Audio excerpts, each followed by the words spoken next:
There's actually so much more involved in writing and handwriting skills than you really think. I had no idea.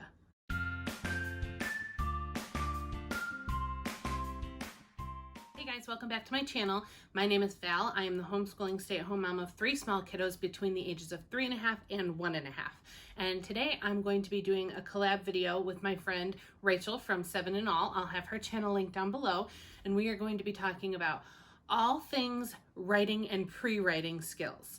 Before homeschooling and before having kids, I was a preschool teacher in a daycare. And so I actually did a lot of writing and pre-writing things with them as well. So I knew all about what it took to learn to write. But before that, I had no idea that there was so much involved and so many skills that they needed to master before they were able to actually start writing and start using a pencil or a pen or crayon or whatever. So with underdeveloped skills, that's just going to lead to frustration and disappointment for both the parent and the child, which is just going to lead to problems down the road as you're going with getting them to want to write and learn to write. So it's really important to make sure that you work on all these pre-writing skills before you get to the actual act of writing on paper. So just a few things that are needed. They need good upper body strength because the stability of their shoulder is kind of what helps them to move their arm and their wrist and hand in the way that they need to in order to write. So they need good upper body strength. They need finger and hand strength. Think about even as an adult, sometimes if I'm writing a lot, my hand and my fingers get tired and crampy and sore. Like they need the strength in their hands and fingers in order to be able to hold that pencil to form the letters and to write. Another thing that seems obvious is they need really good hand-eye coordination, and they need to have developed the ability to cross the midline. I don't know if you've heard of this, probably you have, but in the beginning, before they develop the skill, they only work on one side of their body. They don't reach across with the opposite hand to grab things from the other side. So they need to develop the ability of the right and left brain to work together so that the two sides of their bodies can work together, so that you can like hold the paper with one hand and then write with the other. Or if you start on one side of the paper, you're crossing the line, the midline of your body, and writing to the other side. And they don't have that ability early on. So they have to develop that skill before they're ready to start writing. Also, hand division, so whichever hand they're using, they need to be able to separate their fingers so that they can hold a pencil with the right grip and tuck the ring finger and the pinky finger behind while they hold their pencil. They need hand division, and that's a skill. It takes strength and it takes certain development before they're able to do that. So I have a 2.5-year-old who is nowhere near to being ready to actually write and start making letters and things like that. And then I have a 3.5-year-old who loves writing and has just recently sort of kind of taken off with handwriting, and she loves to do it. We have to do it every day, multiple times a day, because she loves it so much. So I kind of have perspective from two very different levels. And so we're going to talk about that. And first we're going to start with my 2.5-year-old. So my son is 2.5, and like I said, he's nowhere near ready to start writing actual letters or words. So some of the things that we are doing to work on his pre-writing skills, to work on the hand-eye coordination, the strength in his hands and his fingers, all those kinds of things, are lots of Play-Doh, lots of things where they're manipulating their hands. This is where sensory activities are really good because they're using hand-eye coordination and they're using their hands and their fingers a lot to build up the strength and the coordination in them. Tweezers are really great if you can, or we use kitchen tongs sometimes even, where they're squeezing them with the hands, or if you have tweezers, they're trying to use better manipulation with just a couple of their fingers. Squeezing them and picking something up and transferring it to something else and then letting it go. So tweezers are really great. So everyday activities are really great for this kind of thing, like opening jars, using utensils or like toothbrush, or using a brush to try to brush their hair. Everyday activities like that. It doesn't even take like concentrated school time. It's just everyday life that they're living, and they're using their hands and their hand-eye coordination, and they're building that strength. And so all of that stuff helps with their pre-writing skills as well. Another great thing to do are like those little hand songs or puppet songs where you're using just one of your fingers, like where is Thumbkin, where is Thumbkin, and they're just using one finger. They're separating their fingers, so they're getting the I can't even do the ring finger. But they're getting that practice with separation of their fingers. So that's a great thing.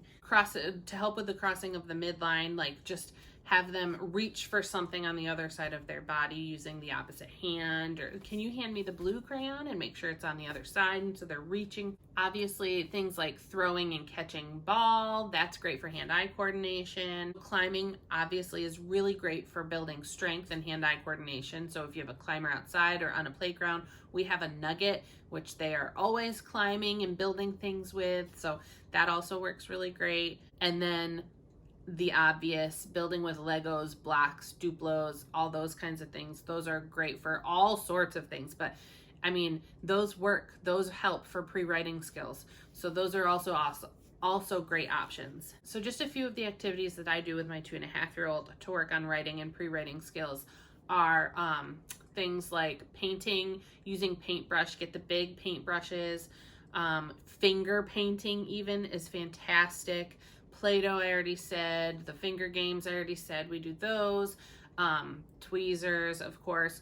I like to do shaving cream and have them draw on the shaving cream. They love anything that's very novel, that's different. We've used Playdoh, or not Playdoh, we've used pudding, like instant pudding, because then it's edible also, and that's always fun. All of those lacing toys, threading toys are great, where you go in and out of the holes with a string.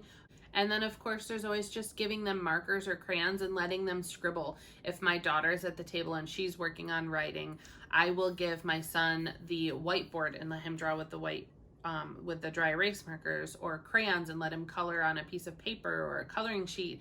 And that stuff, they aren't obviously, especially my son right now, he's not holding the pencil or the crayon the right way, and he's not making legible shapes or letters or anything like that, but he's getting the practice. So all of those things are great for pre-writing if you have a young toddler that you're working with.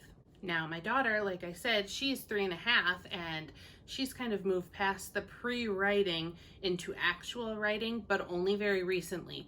And so some of the things that I'm doing with her to work on her pre-writing are, we do the Doodles from The Good and the Beautiful, the pre-writing. We work on this, and she likes to do these, and I have kept all of the pages and I've dated them so that I could see how she's improved. And I have showed some of this before, so I'm not really going to go into it, but she's just gotten better as we've gone along. You can see that she didn't really stay on the dots and trace very well before, and she's come so far.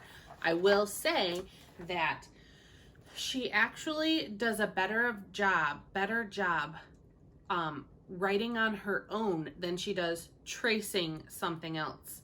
So I'm sure that's not all kids, but that works better for her. That's where we're at with her. We're working on, I got this on Amazon. I can link this down below. And it's just a pad, 64 pages of just the thick lined paper. And so for her in this, what we're working on is I will use a highlighter and write whatever it is I want her to trace, and then she'll use her, whatever she chooses, her writing utensil for the day, to trace it. But I don't know how well you can see it, but she actually does a better job of writing all on her own than she does of staying within the lines that I have for her to trace. So she wrote this completely on her own. I didn't help her in any way, and I was super proud of her. And that was just this week, I think. But she loves it too, and I know that that's not the case for all kids. So I think that the more prepared you are, the more you know about the skills that are required in order to write, the better. And the more you work on those skills before getting them to write, the better, because then you won't have the resistance and you won't be frustrated, and your child won't get frustrated, and all of that will help for them to love to read instead of it being a long process that nobody enjoys. So another thing that I do a lot with my daughter is I got this really cheap dry erase board from the Target dollar spot, I think a year or two ago. One side is totally blank and the other side is lined, just like those papers. And she loves to write with the dry erase markers on this. And what I do, I will insert a picture somewhere, is draw a line across the middle, and then I'll write whatever it is on the top, and then she will do it down below. But she isn't tracing it, she's just writing it on her own. And she loves to do that, and she loves for me to write different words for her to copy, and then she gets excited when she has written a word or a letter or whatever it is. We used to do that with pictures too. I would draw a person and I would do on this side and draw the head, and then she would draw the head, and I would kind of guide her through it, but she would do it all on her own. And so that is something that we like to do, and she loves that. Another thing that I think is really helpful with beginner writers is having lots of different utensils, writing utensils that they can choose from. Because that makes it more fun. They're getting to make a choice, which we all know toddlers, young kids love to make their own decisions. And I think that helps. We have all sorts of different fun and different colored pens, markers, colored pencils, crayons, everything that you can think of. We have them all. And every day before we're getting ready to do her writing practice, she chooses what she wants to write with for the day. And sometimes she'll choose an entire box of crayons, and every letter or whatever it is that we're working on writing is a different color. And yeah, it takes a whole lot longer that way, but she's more interested in it and more into it, and so she's getting more out of it. So now another thing I want to say is that every kid at every age is going to be at a different place. My 3.5-year-old now was further ahead of where my 2.5-year-old is now, if that makes sense. So like at 2.5, she was already doing things that her 2.5-year-old brother now isn't able to do. They're just different kids and at different stages and are able to do different things. So what my daughter is doing now could be more than what your 3.5-year-old is doing, or what my 2.5-year-old is doing now could be less than what your 2.5-year-old is able to do right now. And all of that is fine. They all develop at their own rates, all on their own time. So you just kind of have to feel out where your kid is and kind of just let them be the guide and go from there. So I hope you learned a lot from this video and got some great tips, maybe some activity ideas. Let me know down below what you do with your kids to help with pre-writing and what their favorite writing activities are. Don't forget to check out Rachel at 7 and All. I'll have her channel linked down below. She has another great video about pre-writing up on her channel also. And give me a thumbs up. Make sure you're subscribed and your bell notification is turned on, and I will see you in the next one. Bye, guys.